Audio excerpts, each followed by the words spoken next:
Hey everybody, it's Eric Durbin back again with American Pocket Billiards slash Pool Home YouTube Stories by the Derb.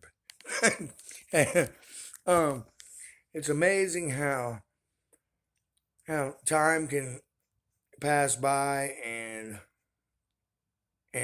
you can see true colors come shining through in a lot of ways.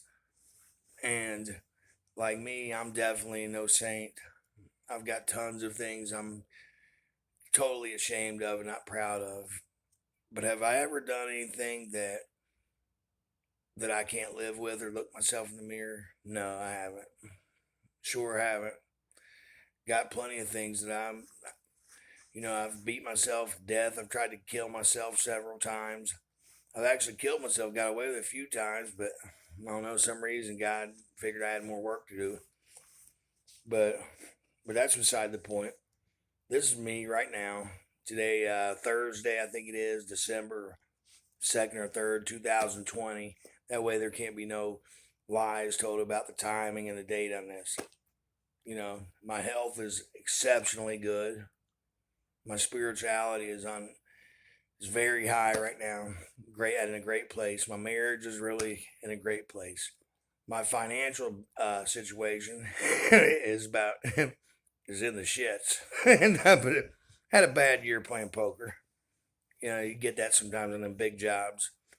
But I'm going to do a story here about I was walking around Florida back in mid 90s. I think it was around 93, 94. I was walking around Florida like Orlando, Ocala, Jacksonville. I think I went on over to Tampa a little bit, just walking around down there and looking for pool games. And what I would do is I'd ride Greyhound. Greyhounds would get me in between cities, and phone books and taxi cabs would get me to pool rooms. And down there, they got the bottle clubs that stay open late, where they have pool tables. People play pool and drank all night usually. And occasionally I'd meet up with other they wasn't rounders, they were squares. Like rounders are poker players, squares are the people that hustle pool. They go around hustling pool. They call them squares. Pool players are round, or poker players are rounders.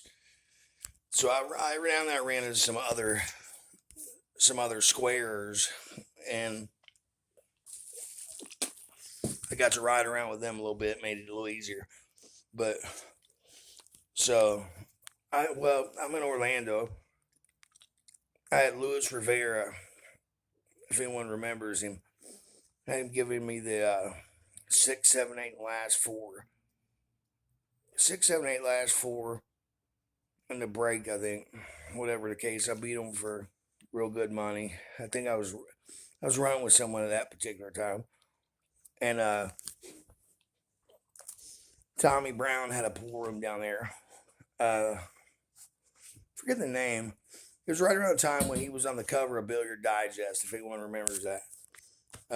Tommy Brown, great player from Florida, involved in pool forever. But I think I did something with him. I beat him too. But I want to get to the story. In Ocala, sorry, I'm chewing this stuff. It's non-nicotine. It's helping me with my cigarette addiction. Excuse me.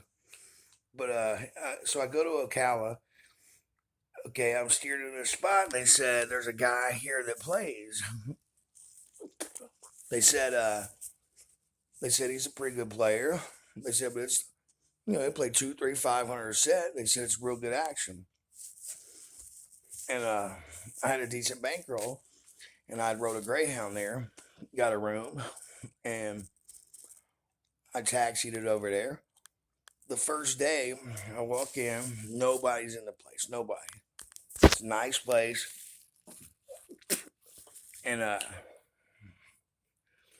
it's real nice equipment, really clean, a nice filling environment.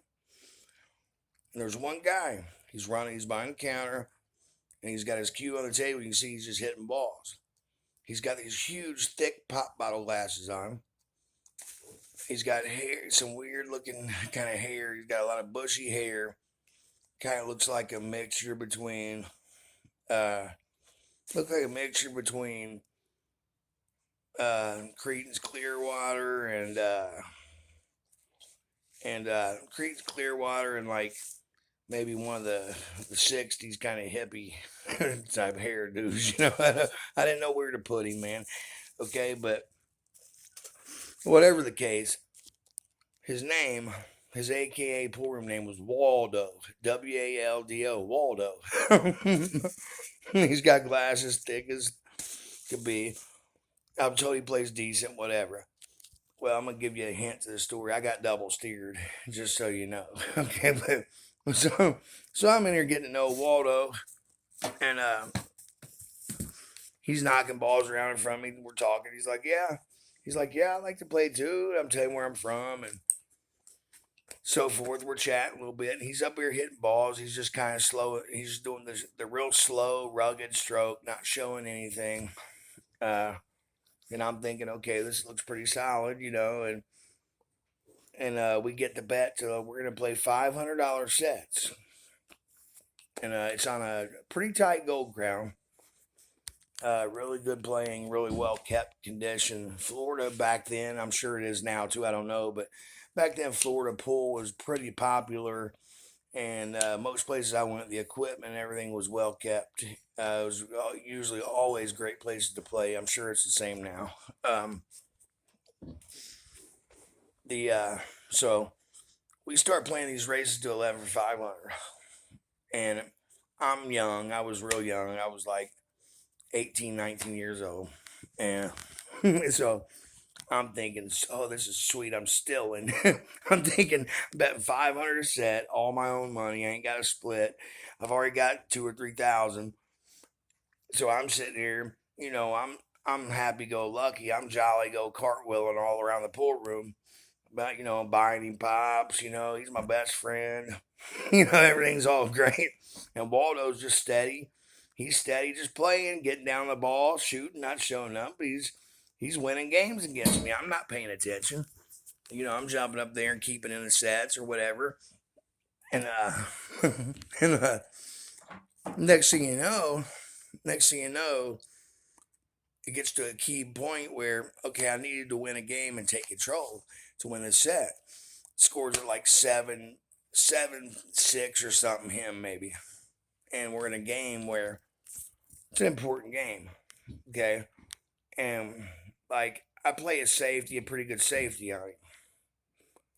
And I remember he does this like kick stun. He stuns this kick to where it's like he kicks, hits the ball, and he stuns it in a way to where he played safe on me. In a way to where it's almost like he shot straight into the ball and stunned the cue ball to kill it behind the other ball. And he kicked and done this, right?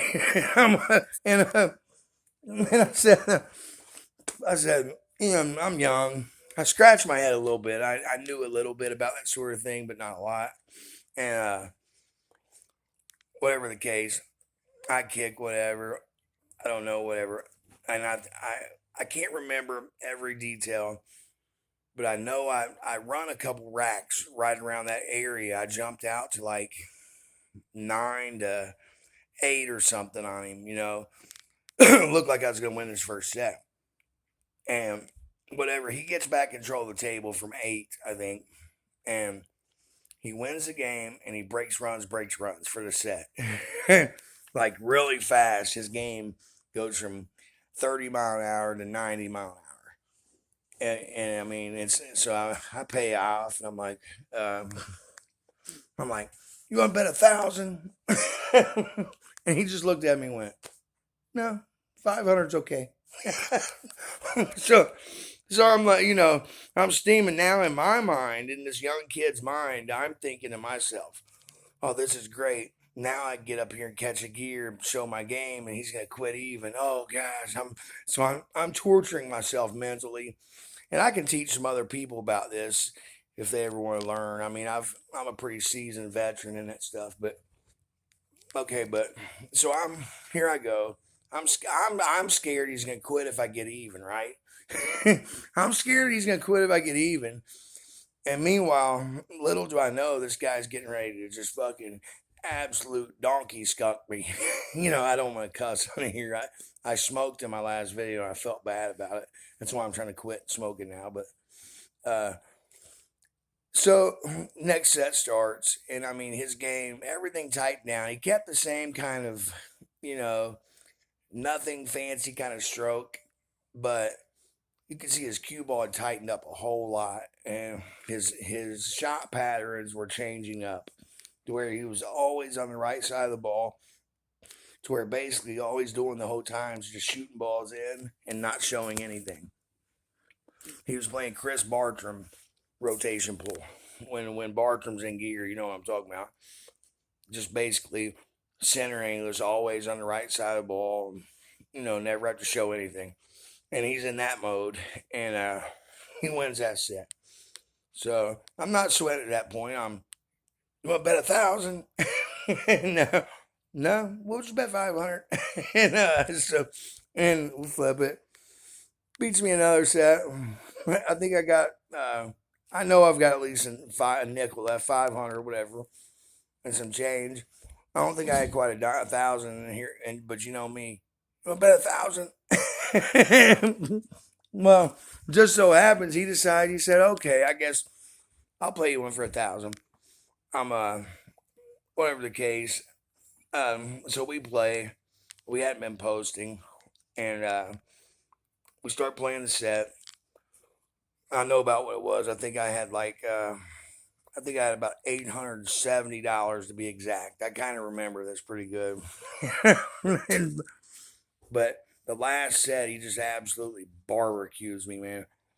He runs like 3, 4, and maybe I know it was like a 3 and a 4, and I mean it was broke perfect. I mean Waldo, he lives in Indiana now. I don't know if he still does, but people that know him, he got a little older. He's always played real solid, but at this particular time down in Florida in the early '90s, there, this guy he played jam up down there. I mean, he was pretty tough to beat. Like a really good player coming in there with a big bankroll, probably gonna get the money.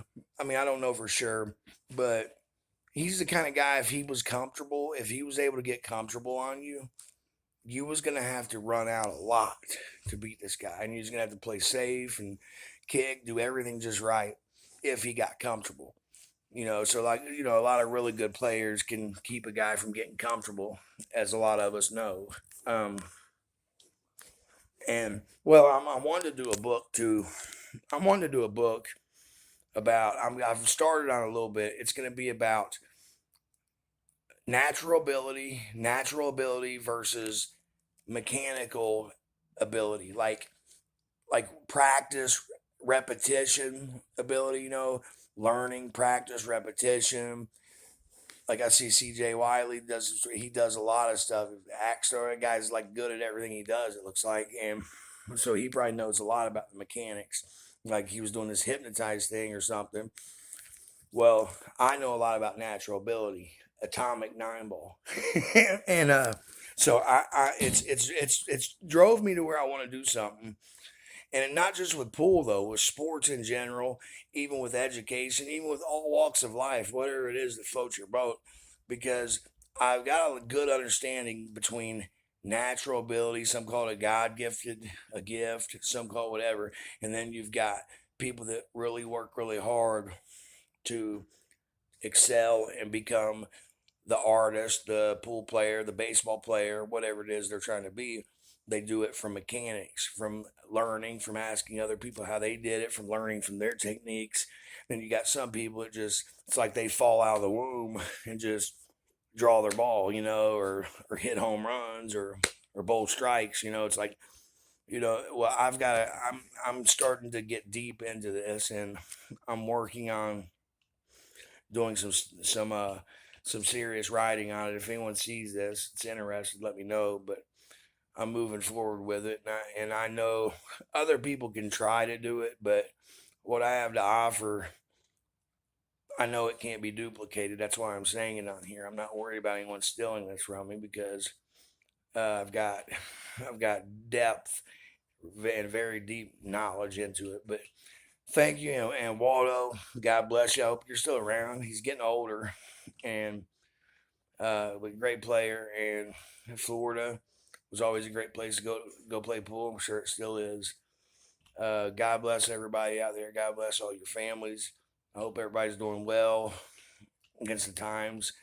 Congratulations to Europe. I hear they won the Moscone Cup this year. Um, and um, thank you, everybody. There'll be another story soon.